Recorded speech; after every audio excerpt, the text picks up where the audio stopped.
नमस्कार दोस्तों, हिंदी की एक और क्लास में आपका स्वागत है।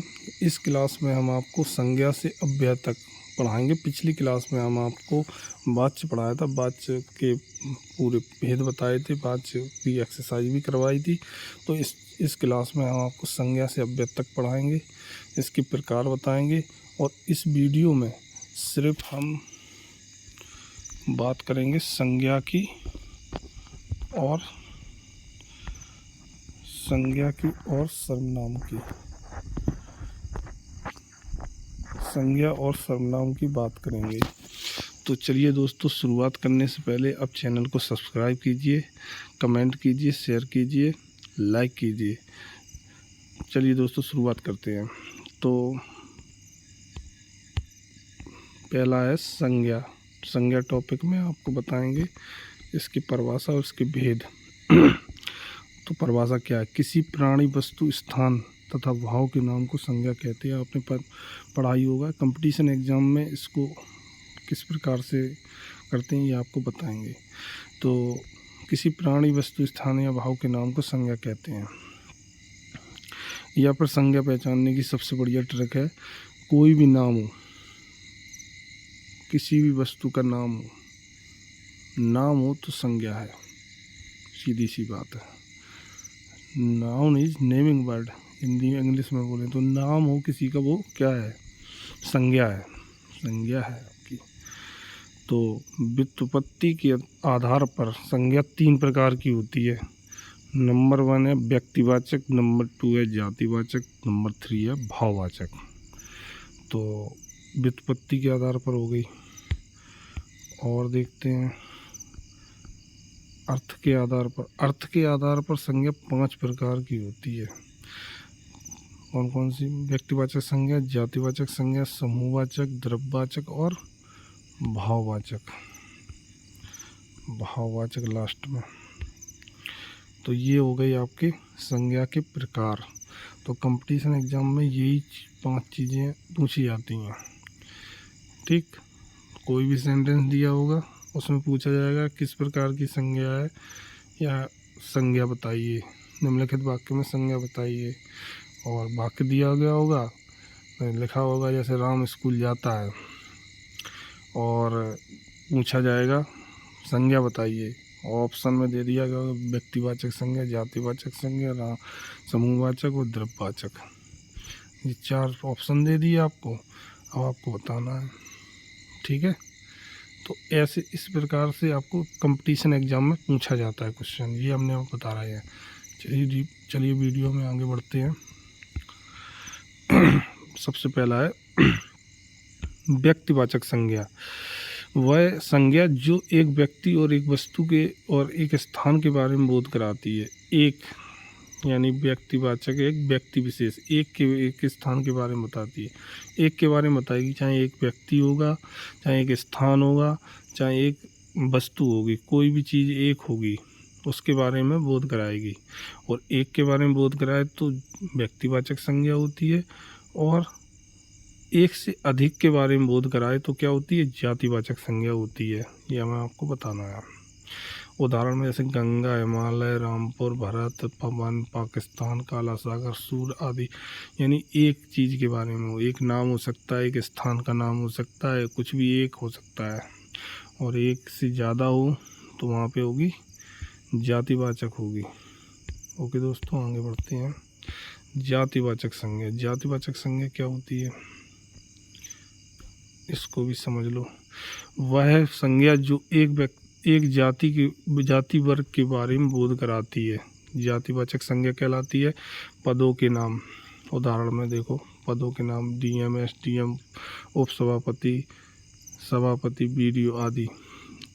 तो ये पदों के नाम है। अब इसमें क्या होता है? अब इसमें सीएम, एसडीएम नहीं, सीएम और पीएम क्यों नहीं आया? क्योंकि ये एक होते हैं। एक देश में से इंडिया के प्राइम मिनिस्टर पीएम साहब, तो अब पीएम साहब की बात होगी तो इंडिया में एक ही पीएम होते हैं। लेकिन अगर एसडीएम की बात करें तो एसडीएम जाने कितने होते हैं? एक ज़िला में भी होते हैं। ठीक है, एक ज़िला में, हर तहसील में एक एसडीएम होता है। ठीक है, और तो उसमें तो फिर अलग हो जाएगा। और उत्तर प्रदेश में डीएम की बात हो जाए तो डीएम जाने कितने होंगे, जितनी जिला उतने डीएम, उपसभापति ये भी कई होते हैं। तो ये क्या है, एक जाति का बोध कराते हैं, ठीक, किसी भी सेंटेंस में। और व्यवसाय के नाम डॉक्टर, वकील, शिक्षक, मोची, ठेकेदार इत्यादि। संबंधों के नाम पापा, दादा, दादी, चाचा, चाची, ताऊ, फूआ, ये क्या है, संबंधों। प्राकृतिक आपदा आंधी, तूफान, वर्षा, ज्वालामुखी, भूकंप इत्यादि। फर्नीचर के नाम स्कूल, स्टूल, कुर्सी, मेज इत्यादि।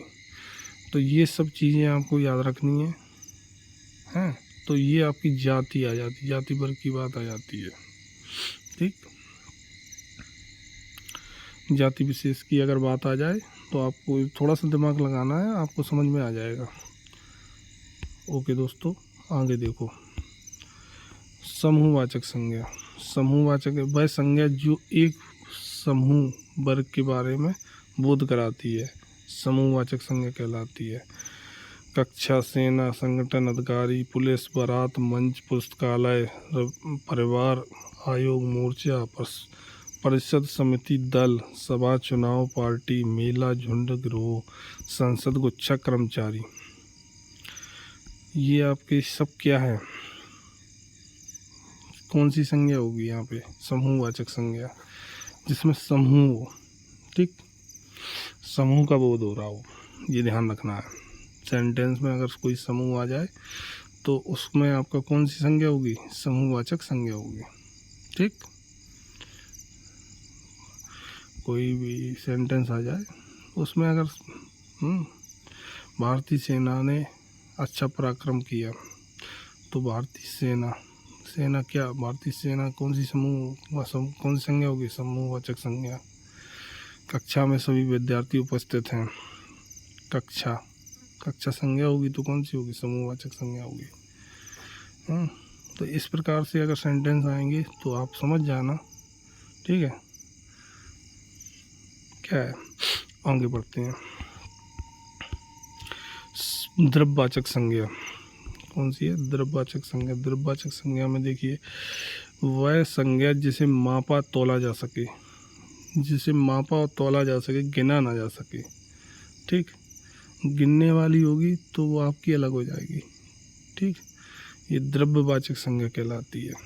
जैसे दूध, मक्खन, चावल, दही, लकड़ी, गेहूँ, सोना, घी, तेल, चांदी, कपड़ा, चाय, पीतल, पनीर, पानी।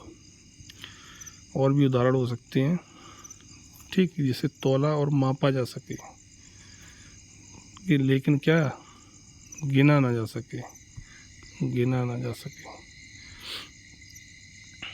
आगे देखते हैं। भाववाचक संज्ञा। वह संज्ञा जो गुण, धर्म, स्वभाव और भाव का बोध कराती है, भाववाचक संज्ञा कहलाती है। क्रोध, ईमानदारी, दया, गरीबी, चुम्बन, दया, सुंदरता, ईर्ष्या, ममत्व, मिठास, खुजली, गुरुत्व, जलन, ये सब क्या है, भाव हैं, ठीक। क्या है, ये सब भाव हैं। तो भाववाचक संज्ञा का बोध होगा। क्रोध, रमेश को क्रोध आ रहा है, ठीक है। क्रोध इंसान को हमेशा नीचा दिखाता है। तो अब क्रोध की बात आ गई। दया, ईमानदारी सबसे अच्छी नीति है। इस प्रकार के टेंस होंगे तो आपका क्या होगा, कौन सी संज्ञा होगी, भाववाचक संज्ञा होगी, ठीक। तो ये दोस्तों संज्ञा के प्रकार हो गए। संज्ञा 5 प्रकार की बताई गई, आपको 5 प्रकार के आपको बता दिए गए हैं। और इनको आप थोड़ा सा ध्यान रखेंगे और थोड़ा सा दिमाग लगाएंगे तो आपको समझ में आ जाएगा। चलिए दोस्तों, आगे बढ़ते हैं वीडियो में। सर्वनाम, अब टॉपिक आ रहा है सर्वनाम। एक कंप्लीट हो गया, एक की बात हो रही है। सर्वनाम है, तो सर्वनाम में देखिए क्या है। परिभाषा, जो शब्द संज्ञा के स्थान पर प्रयुक्त किए जाते हैं, ठीक, संज्ञा के स्थान पर प्रयुक्त किए जाते हैं, क्या कहलाते हैं, सर्वनाम कहलाते हैं। हिंदी सर्वनामों की संख्या 11 है, ठीक। कितनी है, 11। लेकिन सर्वनामों के भेद कितने हैं? 6 प्रकार की होती है सर्वनाम। तो सर्वनाम बहुत ही इम्पोर्टेंट है, ज़्यादा पूछा जाता है कंपटीशन में। संज्ञा भी पूछी जाती है, सर्वनाम भी पूछा जाता है, ये दोनों चीज़ें ज़्यादा पूछी जाती हैं। तो पूछ लिया जाता है किस प्रकार की संज्ञा सर्वनाम है निम्नलिखित वाक्य में, ऐसे भी आ जाता है। तो शुरुआत करते हैं निश्चयवाचक सर्वनाम। तो इसकी निश्चयवाचक सर्वनाम है यह वह ये वे, ठीक। अनिश्चयवाचक सर्वनाम कोई कुछ, ये थोड़ा सा हिंट दी गई है, अभी परिभाषा भी बताएंगे। प्रश्नवाचक, प्रश्न आ जाए। संबंधवाचक सर्वनाम जो सो जिसका जिसकी। निजवाचक सर्वनाम स्वयं आप खुद, निजवाचक। और ये आपका है लास्ट पुरुषवाचक सर्वनाम उत्तम मध्यम अन्य, पुरुषवाचक सर्वनाम हो गई। आगे देखो निश्चयवाचक सर्वनाम, पहला है निश्चयवाचक सर्वनाम। जिन सर्वनामों किसी निश्चित वस्तुओं का बोध हो वह निश्चयवाचक सर्वनाम कहलाती है। उदाहरण में यह मेरी कार है, वह मेरा घर है, वे तुम्हारे पति हैं, ठीक। ये क्या है? ये सब आपके यह वह वे निश्चयवाचक सर्वनाम हैं। अनिश्चितवाचक सर्वनाम में देखिए क्या होता है। अनिश्चितवाचक सर्वनाम में जिन सर्वनामों किसी निश्चित वस्तु का बोध हो, ठीक, निश्चित वस्तु का बोध ना हो, वह अनिश्चितवाचक सर्वनाम कहलाते हैं। कोई कुछ, ठीक। चाय में कुछ गिर गया है, चने में नहीं, चाय में कुछ गिर गया है, तो कुछ क्या है? अनिश्चितवाचक संज्ञा है। और रीना को कोई मिल गया है, तो कोई कुछ, ठीक है। ये सब क्या है? अनिश्चयवाचक सर्वनाम। प्रश्नवाचक सर्वनाम जिन वाक्यों में किसी प्रकार का प्रश्न पूछने का बोध हो, ठीक। क्या, क्यों, कब, कैसे, कहाँ, और लास्ट में सबसे पहचान है, लास्ट में प्रश्नवाचक चिन्ह लगाओ तो कोई प्रश्नवाचक सर्वनाम होगी। आगे देखें, ये क्या, क्या खा रहे हो, कहाँ जा रहे हो, ठीक, इस प्रकार से। अब आ जाए संबंधवाचक सर्वनाम। जिन सर्वनामों किसी के संबंध होने का बोध हो, पहला वाक्य दूसरे वाक्य पर आधारित हो, वह संबंधवाचक सर्वनाम कहलाता है। जैसे ये जो शब्द हैं, जो अगर आ जाएं तो ये समझ जाना कि संबंधवाचक सर्वनाम, तो इनको नोट कर लीजिए। जो, सो, जिसका, जिसकी, उसका, उसकी, जैसा, वैसा, ठीक है। जिसकी लाठी उसकी भैंस, जैसा देश वैसा वेश, इस प्रकार के शब्द, जिसका, जिसकी, जो सो, वो, तो ठीक है, उसका, उसकी, तो ये सब, ठीक है। अब ये ज़रूरी नहीं कि जिसका आया तो उसकी भी आना ज़रूरी नहीं। जिसका अगर अकेला आया है तो अगर सेंटेंस है तो आपको वो भी आपको बताना होगा कि ये कौन सी सर्वनाम है, संबंधवाचक सर्वनाम है। ओके दोस्तों आगे देखते हैं निजवाचक सर्वनाम। तो निजवाचक में जिन सर्वनामों स्वयं के द्वारा किए गए कार्य का बोध हो, ठीक। जैसे इसमें आप, स्वयं, खुद, ठीक। आप भले तो जग भला, ठीक, ये वाला टेंस है। आप भले तो जग भला। मैं अपने आप जाऊंगा, ये भी आ जाए, ठीक। तो ये आपका क्या है? निजवाचक सर्वनाम है। आगे देखते हैं, आगे कौन सा है? पुरुषवाचक सर्वनाम। पुरुषवाचक सर्वनाम में है उत्तम पुरुष, मैं, मेरा, मेरी, हम, हमारा, हमारी, ठीक है। मध्यम पुरुष में होता है तुम, तुम्हारा, तुम्हारी, तुमसे, तुमने। अन्य पुरुष होता है यह, वह, ये, वे, ठीक। तो ये आपके क्या होंगे? पुरुषवाचक सर्वनाम है। मैं स्कूल जाता हूँ, मेरी किताब, ठीक। यह मेरी किताब है, मेरी किताब कहाँ है, इस प्रकार के टेंस हैं, ठीक।